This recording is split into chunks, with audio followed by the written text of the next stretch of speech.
Hello everyone and welcome back. Today we're discussing Nefertiti, the Queen of Egypt in Dynasty 18, who was married to Amenhotep IV. She was known first for being extraordinarily beautiful. Her name actually means the beautiful one has come. She rose to power in a time that resembles our own, one where immense affluence gave way to a king who never knew anything but a world that bended to his will, who looked at thousands of years of tradition and decided to break it suddenly and without remorse for the sake of his own convictions and greed. Amenhotep IV, her husband, saw no issue with destroying in order to realize his own dreams that had always been supported by the immense wealth created by Amenhotep III, his father, who ruled as pharaoh over one of Egypt's most affluent periods.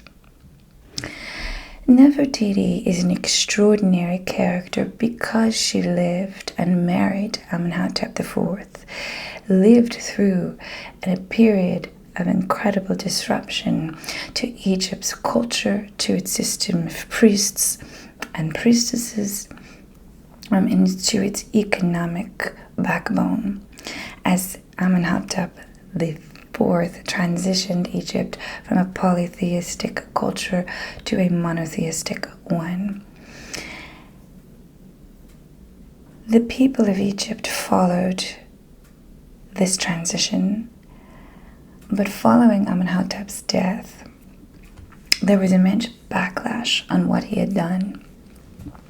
He had changed essentially the major city of Egypt and built a new city using so much of Egypt's resources without replacing any of the money used, without focusing on making more money. And she was there the entire time. She was there first as his wife, and she was elevated to his equal when he made her co-king. And following his death, she became her own king in her own right, masquerading as a man in order to reinstall so many of the cultural institutions that her husband had destroyed.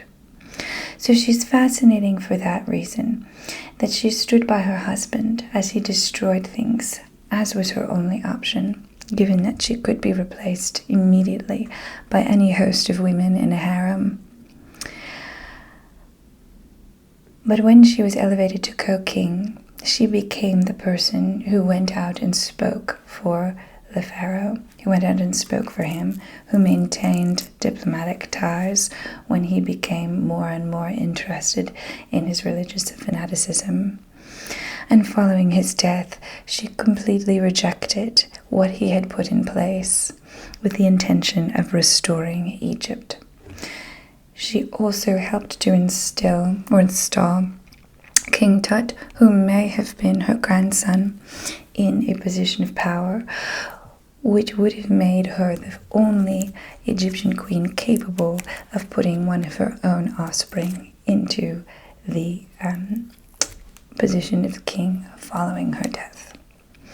So for this, she's an extraordinary person. She shape-shifted and changed her identity so many times, 3 times in fact, in order to keep Egypt whole in periods of incredible upheaval, caused largely by her husband.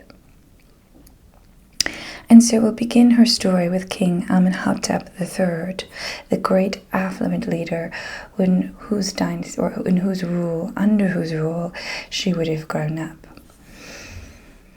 He ruled over one of Egypt's most affluent periods, and it was one of its most affluent because of the vassal states were doing so well, and because King Amenhotep III was very, very good at diplomacy.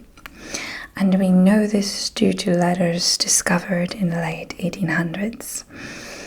they often discussing his marriages with princesses from other regions. Of course, Egyptian pharaohs would have many wives, and they would have harems that we'll discuss in a minute. But he would marry princesses from other regions like Babylon in order to maintain political ties. He also had Nubia producing gold and granite. Cush in modern-day Syria was enslaved. The kings of Levant and Syria were paying tributes, and the Canaanite coastal cities engaged in lucrative trading ventures. Because of this affluence, he was able to put his interests on the arts and architecture and also theological exploration and innovation. And it's that last one that's very important to think about, because his son, Amenhotep IV, would become so obsessed with that kind of theological innovation, elevating himself to the role of God King, unlike any Egyptian pharaoh had done before. So his father, King Amenhotep III, was interested in theology, and he built the Temple of Luxor and declared himself the son of the sun god Amen. He did so deep inside with inscriptions and reliefs, correlating himself more than ever before with a godlike power. The pharaoh had not, up until this point, done so explicitly.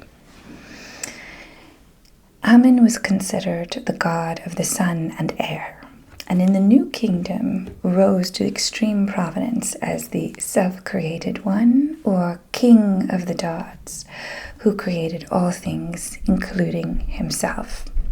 He was associated with the sun god Ra, which is why you may be heard of him as Amen-Ra. He was seen, this is intriguing, as both a visible and invisible deity. This was meant to symbolize the sun, which has light rays that you can see, but wind that you cannot see.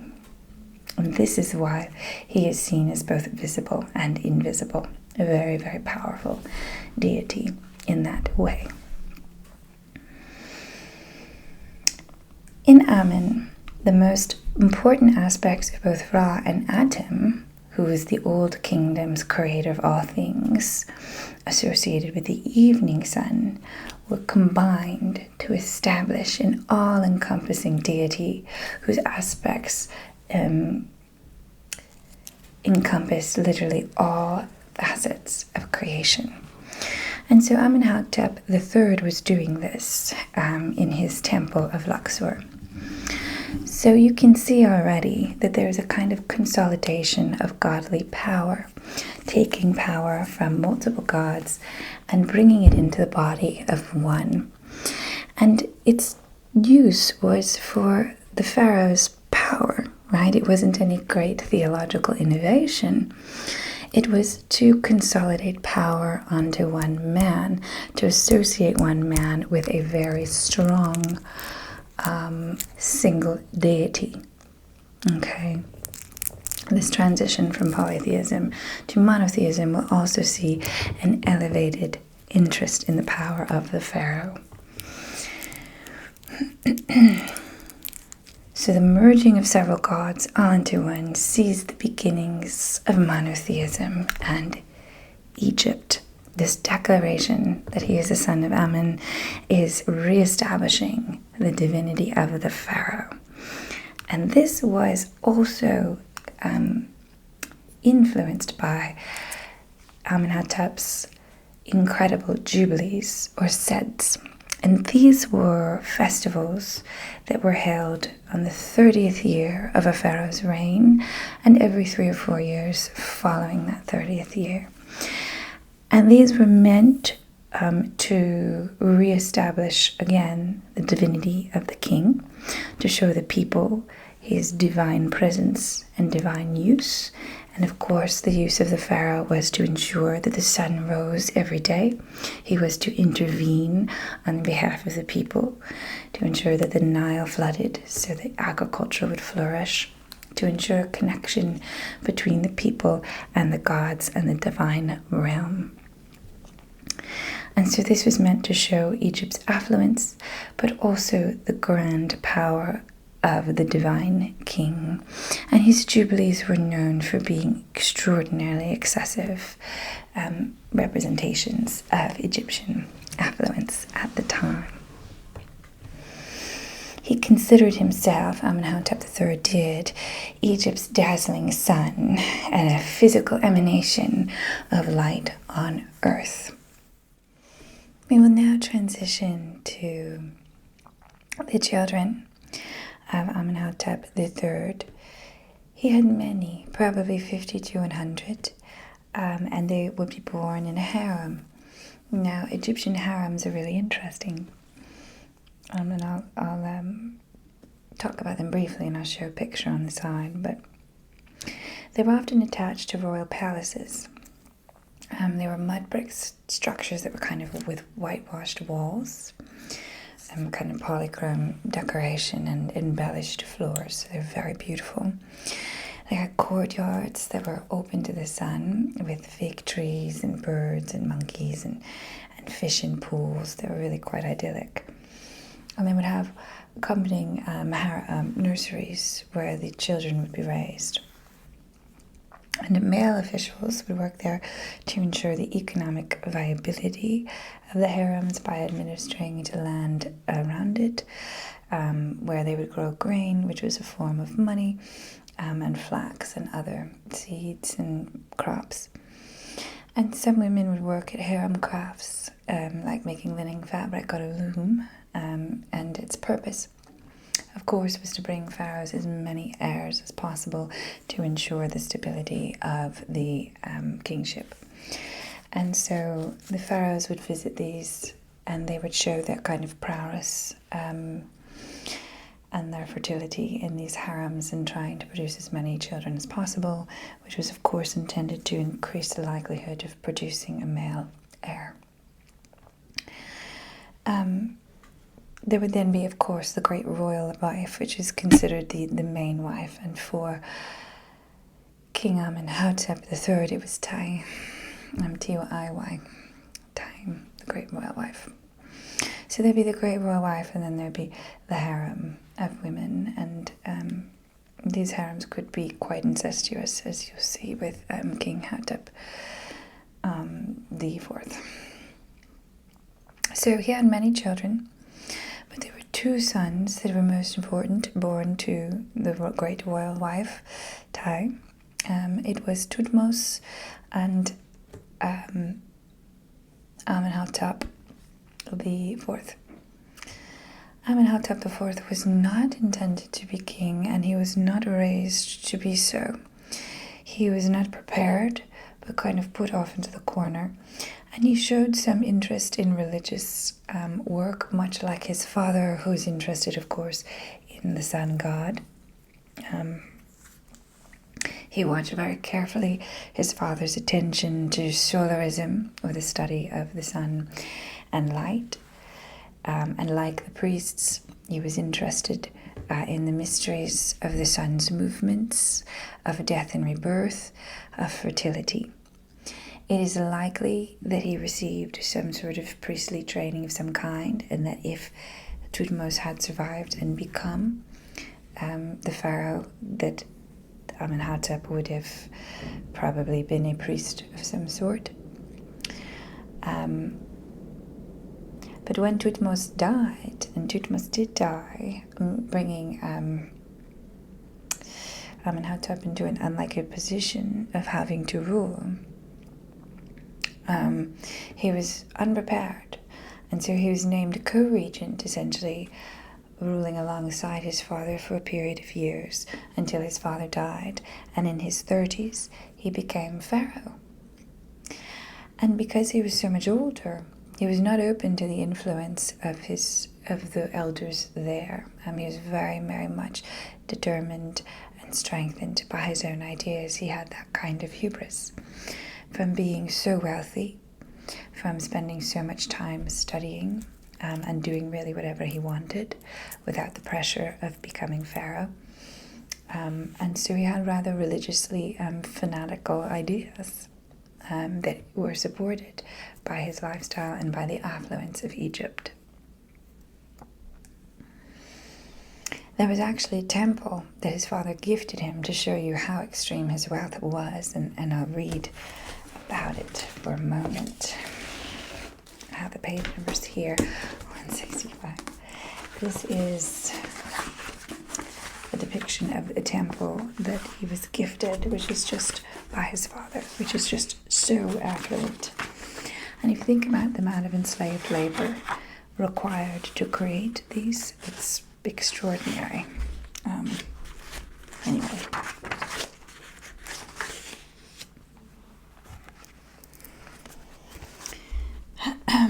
So here's what his father gifted him. His father commissioned a unique colossal star chart out of granite, quartzite, and sandstone in his Theban temple of millions of years, replete with massive statues of crocodile, hippos, and other strange beasts representative of the stellar constellations, accompanied by no less than 730 life-size statues of the female lioness god Sekhmet, 2 for each day of the year, 1 for good fate and 1 for bad, each with her eyes painted red. It was a magnificent sight. With this much money available to the crown, with new military threats on the horizon, and with everyone believing that kingship was unassailable, Egypt found itself the ideal victim of a willful and mad agenda. It is the old problem. Nothing has gone wrong before, so why would it go wrong now? Of course, if nothing's gone wrong before, now is the perfect time for it to go wrong. It would probably be a more realistic way of approaching things. Anyway,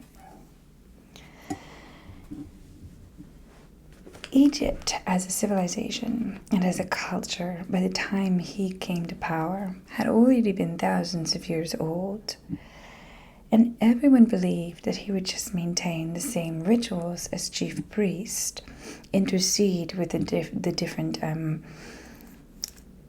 divinities to ensure that the Nile would crest when it needed to, that the sun would rise. And yet it became very clear that Amenhotep wanted something very different, that he wanted to destroy for his own personal beliefs. Now, it was in these circumstances that Nefertiti was born. She was married to Amenhotep IV, probably when she was either 10 or 16, so anywhere between 10 and 16. So unsure. Some will say 15, but I don't think the date is fully known, how old she was when she was married to him. We don't know who she was, who her parents were, though we do know she had a wet nurse and a tutor, which was usually something that the king's children would receive. So she was likely associated with the king's family in some way. But there is no mention of royal lineage in her blood. She married him 4 years into his reign, and so he had already been well established as a pharaoh. It's likely he had a different wife before she came to him, but if he did, her name is unknown.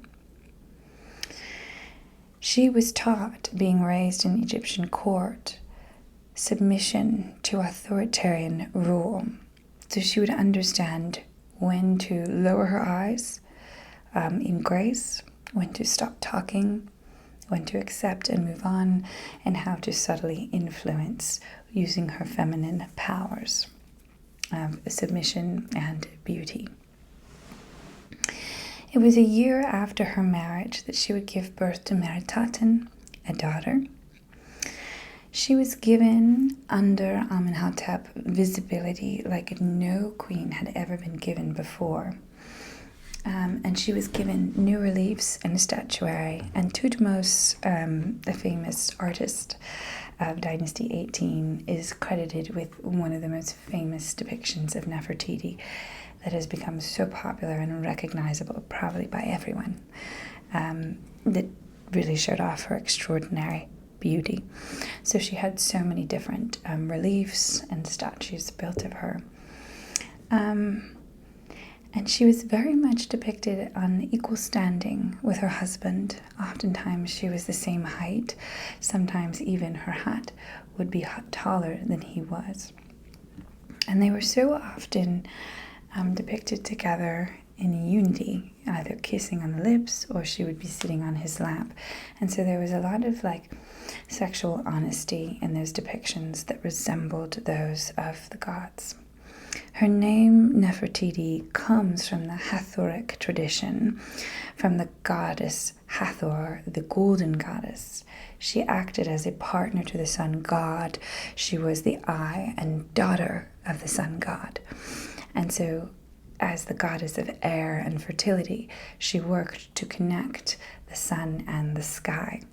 And so we can see as Amenhotep became leader of Egypt, he would wish to have a female equal alongside him in a Hathoric tradition, a woman who would represent the air that could connect him, the sun and the sky, with him. So she was married to him in the 4th year, right? In the 5th year, that's when he has his first jubilee, or said. This is huge because pharaohs were not normally to have jubilees until the 30th year of their reign. So in the 5th year, this is very, very early. And he did so in an extraordinary and new way. This was the kind of announcement of his new monotheistic concept of gods in the country or in the civilization, in the empire. He was going to reveal his new relationship with a little-known manifestation of the sun god called Aten, A-T-E-N. Aten is depicted as a powerful orb shining in the sky, and I have a photograph of that I'll put on there as well. But basically you would see Amenhotep IV worshipping a kind of solar disk in the sky. And he makes Aten now king over all the other gods. He is to become the sole figure of worship in the pharaoh's reign. All of these other gods are no longer of interest. It is instead Aten, the powerful shining orb that all shall worship. In order to prepare for this jubilee, he asked builders to construct new temples in new styles, new statues in new styles, at almost impossible speeds, which resulted in a great deal of death to the workers and also the use of a much lighter type of building structure in order to build them as quickly as he demanded them. And these temples were strange because of how they depicted the pharaoh. His father, Amenhotep III, was depicted in a very natural way. He was depicted, having a very, not ordinary face, but a natural face and a naturally handsome and strong face. And he's well known and recognizable, his depictions. But Amenhotep IV creates a very alien-like, strange, elongated face. His face was stretched out. It wasn't an ordinary face, but it was stretched out and made long, and his eyes were incredibly slanted, a bit like alien eyes. And he would have very thin extremities, thin arms, thin legs, but his belly would spill over those slender legs, and he had very wide hips, almost like a woman. And that belly was supposed to be like a representation of his prosperity, essentially. And so this radical change to the physical representation of the pharaoh is really one of the first signs that he's doing something really radically different. And there are some beliefs that perhaps he actually did look like this, that he had some kind of physical deformity.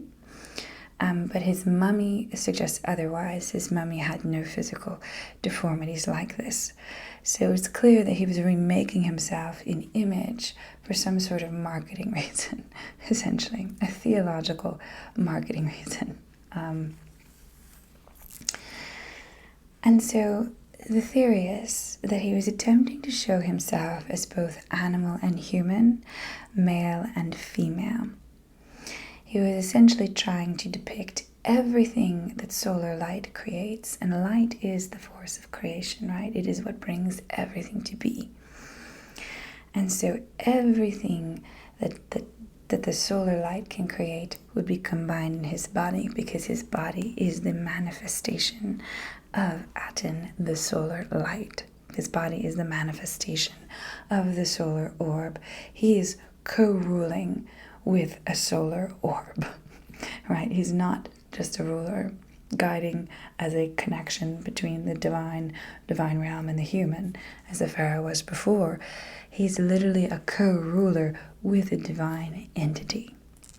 Okay, so this is a huge difference. He's not like a messenger between realms, but he is quite literally a co-ruler with that realm. He is a representation, a human manifestation of that orb, or solar disk, as it's called. The alien form also had a very clear lack of a gender identity, and that was sort of intriguing. And it really is a representation of Egypt's approach to female rule and power, which understood females as really balanced protectors of their male counterparts, that women would use their strength, their magic, their sexual power to protect the men in their life, the men that they love. And so a man surrounded by women is a man protected. And so a woman is a protectress, right? And that was really how she is described, and why in Egypt there were so many female rulers, an ordinary amount, because they were considered great protectors of male power. And so they would be brought on to maintain stability when there was worry of kind of political strife. So his physical representation was also probably an attempt to show that his form was made by light, that he was infused and disfigured by it as the shape of a demigod who was composed by the golden light of new creation. So at the Jubilee, he was revealed to the people with the golden orb behind him. And this diffused the form of both him and Nefertiti, because Nefertiti was standing beside him as he was revealed. And so it is not just Nefertiti, or not just Amenhotep, that would be completely changed by this great radiating light, but it is also Nefertiti who would experience this diffusion.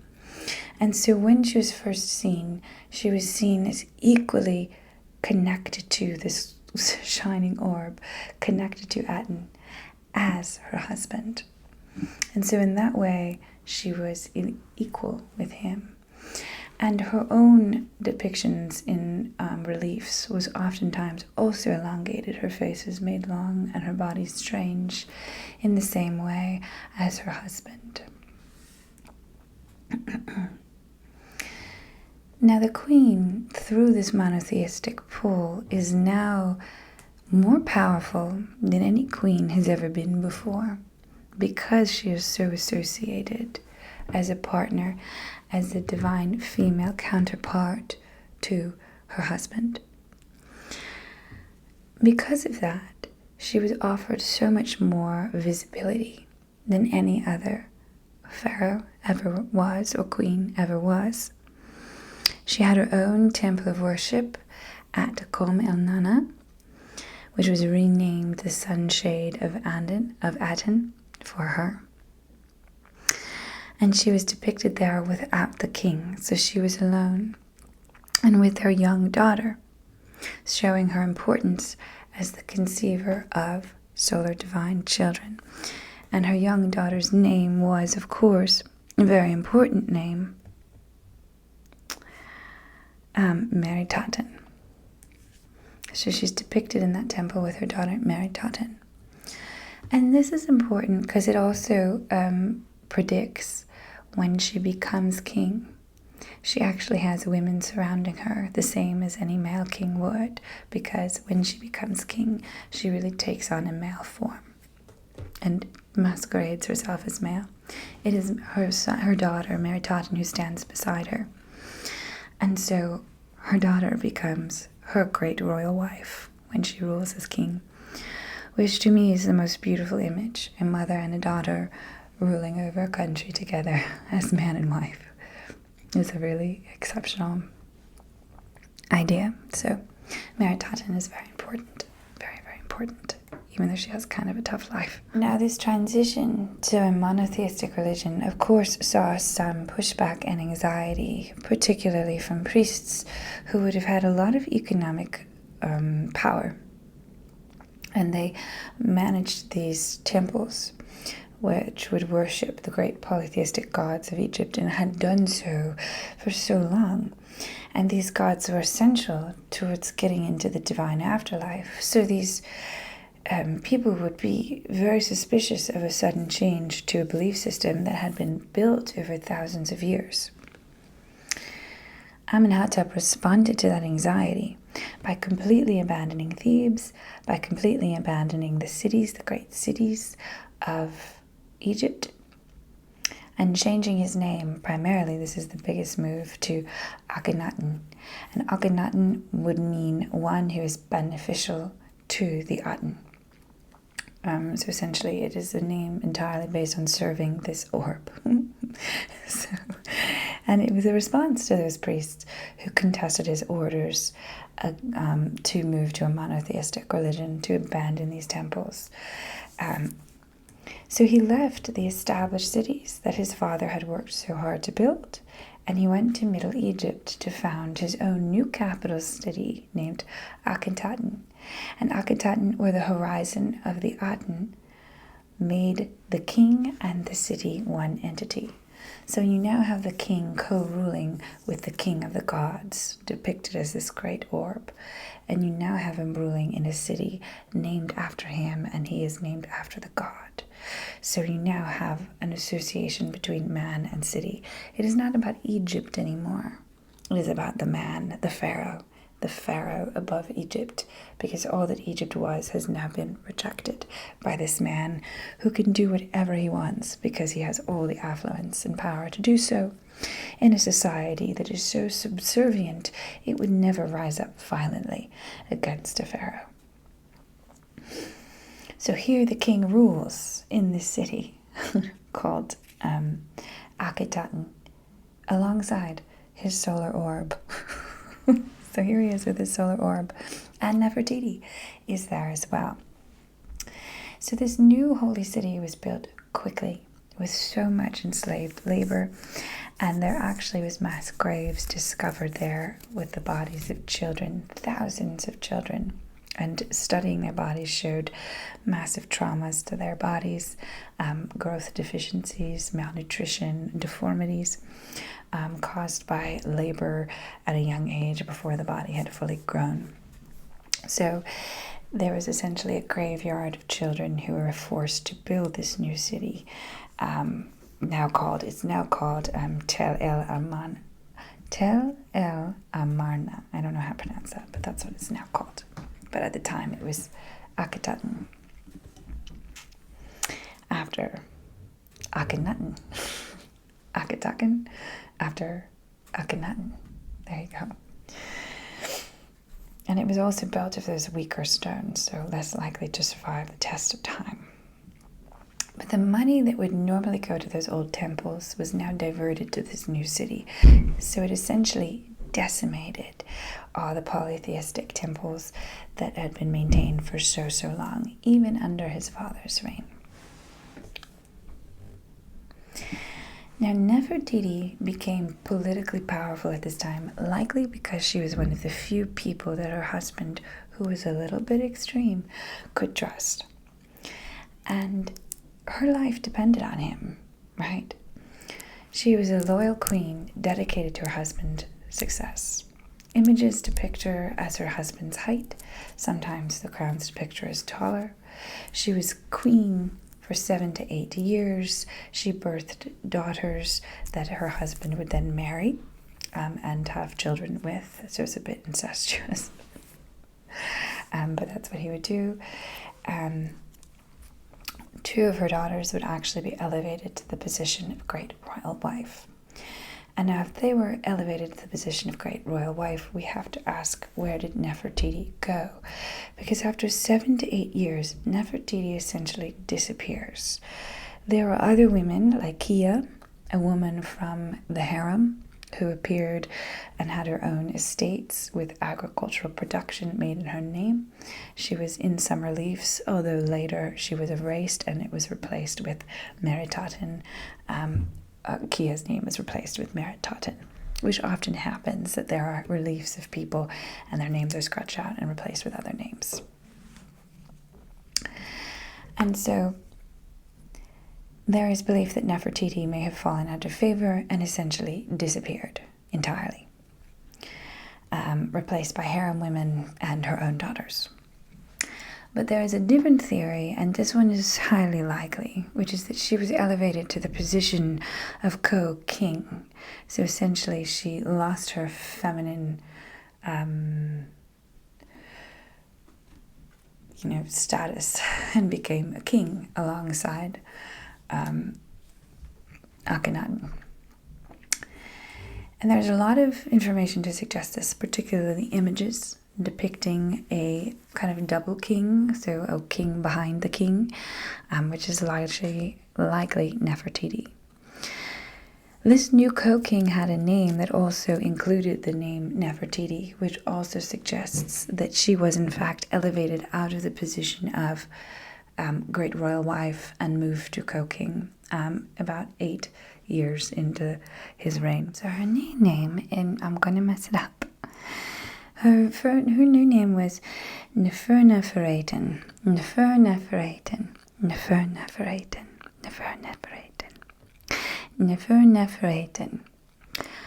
But before that comes Ankh-Kapuru. That's the one I have trouble with. Ankh-Kapuru. I don't know how to say it, and I couldn't find any way to say it, so I'll write it out for us. Ankh-Kapuru.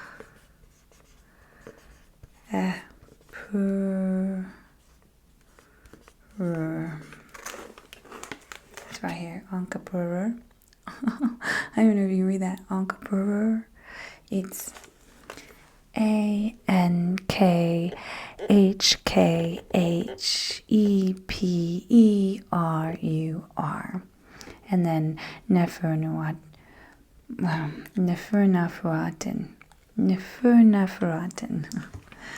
So Ankh-Kapuru Nefertiti is her new name, essentially, or his new name, because she has become a co-king. And so it's not that she disappeared, but rather that she switched positions to a position of co-king, a really unheard of position of power. And let me push my chair a little bit, there you go.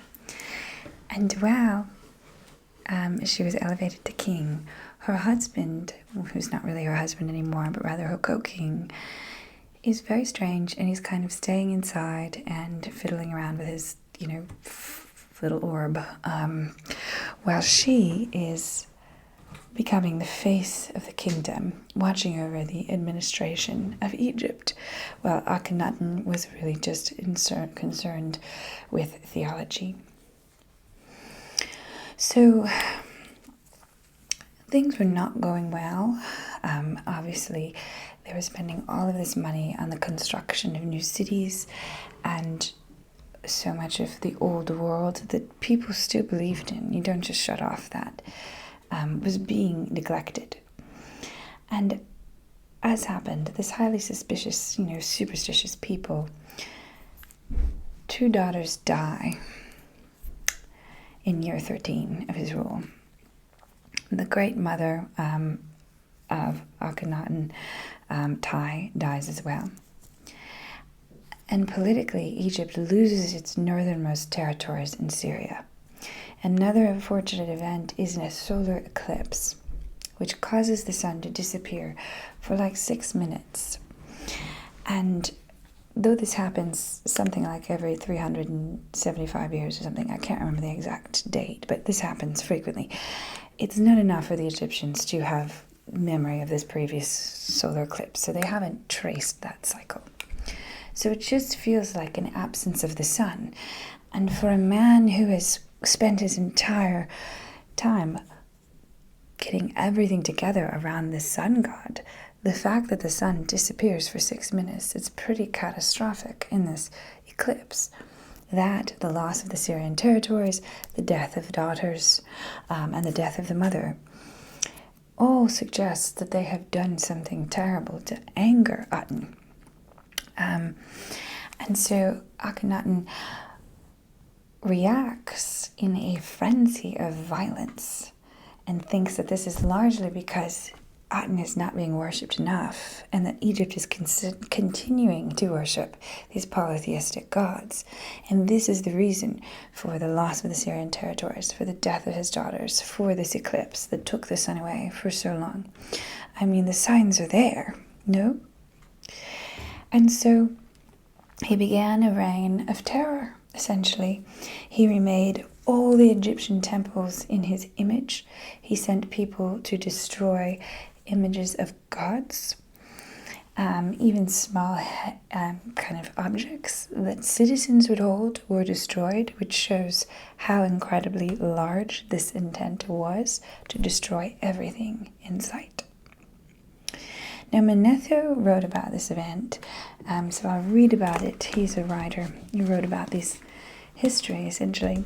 And this is how he described this reign of terror. It's page 190. So let me go to page 190 real quick, and I'll describe it. Okay. Akhenaten. Okay, let's see. Manetho wrote, "Not only did they set towns and villages on fire, pillaging the temples and mutilating images of the gods without restraint, they also made a practice of using the sanctuaries as kitchens to roast the sacred animals which people worshipped, and they would compel the priests and prophets to sacrifice and butcher the beasts after casting the men forth naked." So there was an absolute just humiliation of this, everyone who believed in this polytheistic world that had only recently ended. And so this is his reaction. Now in year 17, after these years of terror in which he ruled, he dies. And after his death, this is when a new person arises. Nefertiti completely disappears. The co-king completely disappears. A new king comes to power after his death. Ankeperur Smenkare. Let me try it. Ankeperur Smenkare. It's Smenkhkare. Smenkare. Now, originally, this man was thought to be a male relative from Dynasty 18, perhaps a brother of Amenetet or Akhenaten. But research has suggested this is actually Nefertiti. And so this is what's truly extraordinary about her, is that after his death, the co-king, who is Nefertiti, retransformed herself to become Ankeperur Smenkare. I'm just going to say Ankeperur S.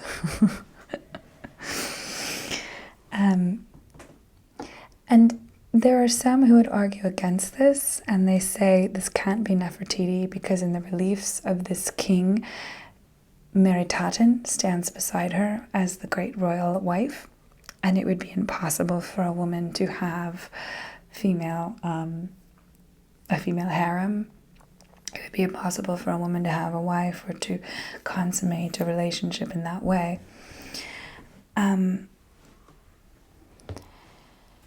But if Nefertiti had so successfully donned a masculine form, then it is entirely reasonable that she would need a woman to balance out that masculine role, a feminine person to stand beside her, to protect her, as women did for all male pharaohs, acting as systems of protection. And it's interesting because it's kind of the opposite of how we perceive life now. We perceive men as the protectors. But in Egyptian society, women were the protectors. It's just a fascinating reversal. Not to say that Egyptian society was in any way gender progressive. It certainly wasn't. But it did see women as protectresses of male power. In a way that today, I don't think we really see. We see women as kind of subordinate to male power, not as someone who nurtures it and helps it grow and maintains it and saves it from the terror of other men trying to take men down. So I think that's a really beautiful sentiment about Egyptian society there. But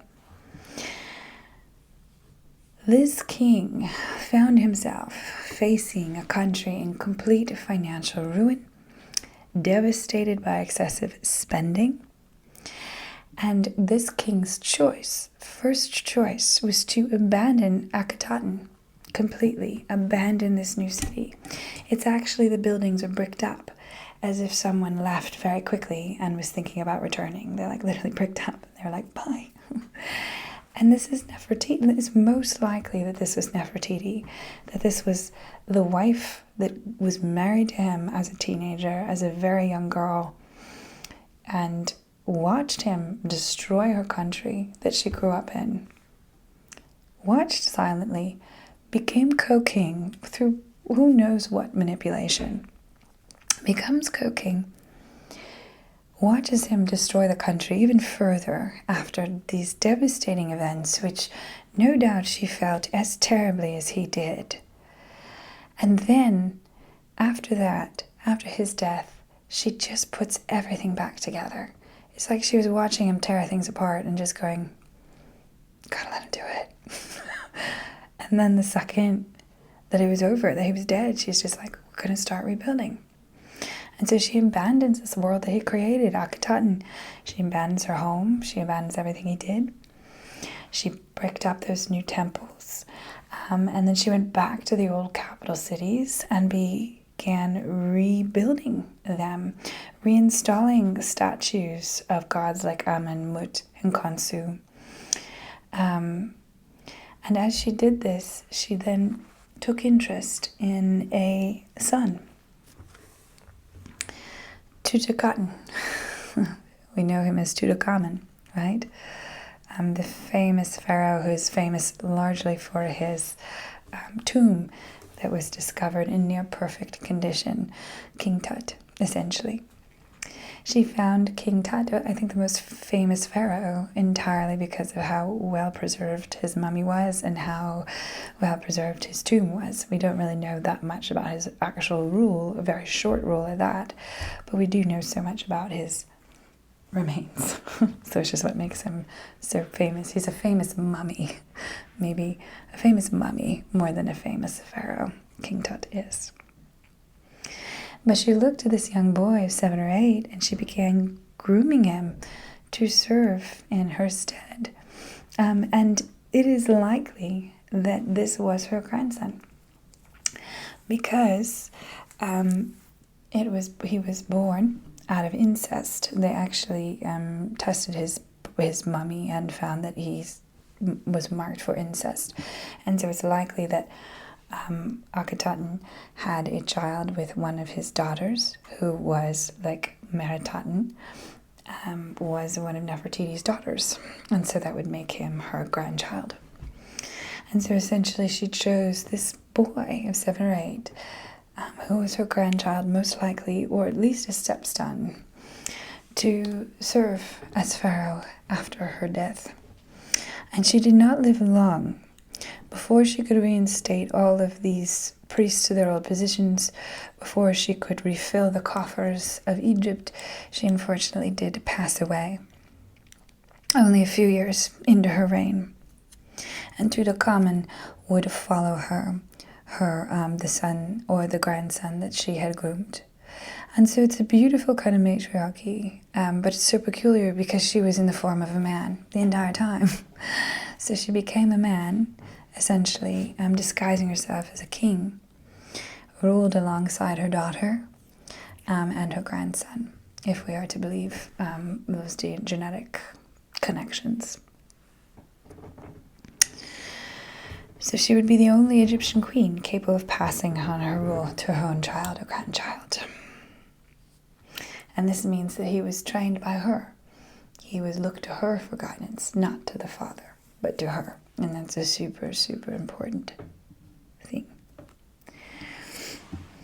Now, Tutankhamun's tomb in 1922 was discovered late because no one knew it existed. And following Nefertiti's death and following King Tutankhamun's death, everyone associated with Dynasty 18 were so hated, so reviled for what had been done to the polytheistic culture of the country that they were completely erased. Their faces were erased from temple walls, and if you erase names and faces, physical manifestations of people, you essentially erase them from the afterlife. So it's a way of completely forgetting them and their past. And so King Tutankhamun's tomb was essentially forgotten. Nobody even knew that it existed. And so when Egypt experienced immense economic devastation and some of the greatest raids of pyramids occurred, nobody knew to raid his because no one remembered that he was even real. He had been completely erased because of his association with Tutankhamun. With so many names. Because of his association with Akhenaten. They didn't want anything to do with it. So that's why his tomb is so perfectly encased. And now we question where Nefertiti is. We don't know. Some believe that King Tut's tomb is merely an entrance to hers. Of course, she would be disguised as this male king. And if we were to find this male king's tomb, then we'll know if it really was Nefertiti, if she really did perform this transformation from queen to co-king to king. And if she did, it would be an extraordinary act, certainly. And so we're still waiting to find her tomb. Every once in a while, someone says they've found Nefertiti's remains, but they're never able to determine it. And certainly her tomb has not been yet discovered. If she was that king, he would have his own tomb. So we are waiting for the discovery of Nefertiti, and it's a great, great mystery that will reveal a great deal about her story.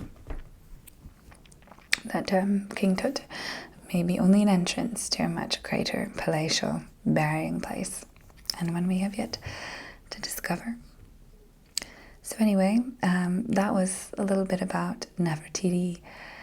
I just wanted to talk today about a little bit of Egyptian history. I'm sorry if I talk too fast. Sometimes I get excited and I start talking really fast. I have to stop that. But thank you so much for listening. I love you all. And have a lovely sleep, a lovely rest. And I hope you have a wonderful day with whatever's next, or a wonderful night.